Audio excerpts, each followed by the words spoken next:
Hi, today I want to talk to you about the patient who's had the mastectomy with axillary lymphadenectomy, usually due to cancer.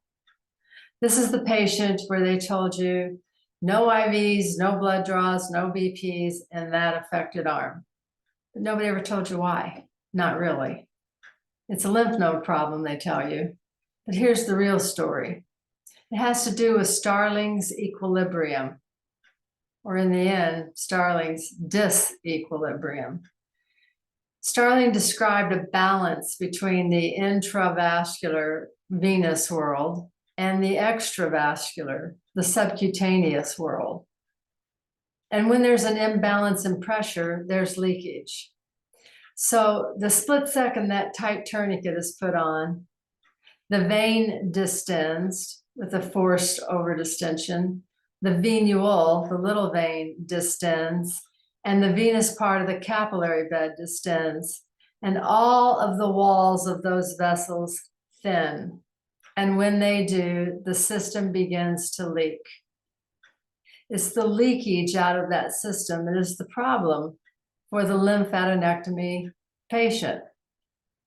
But that's not the only patient that's bothered by that leakage. All patients who have venipuncture are bothered by that. Think of the IV that is leaking out into the subcutaneous tissue. Think of the injection of contrast that is leaking out into the subcutaneous tissue. And when that leakage occurs in the laboratory world, the blood left behind is concentrated. So now we have falsely elevated levels. That tourniquet's a problem.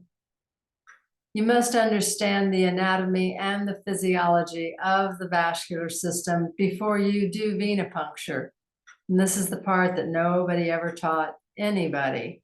Lab techs, nurses, paramedics, x-ray techs, phlebotomist. Vein Access Technologies has the method where you don't have to use a tourniquet to locate and dilate a vein. And therefore, you don't create any of these problems.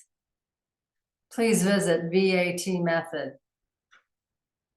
Just investigate. There's nothing to lose except a complication, compromise, injury, or failure in venipuncture.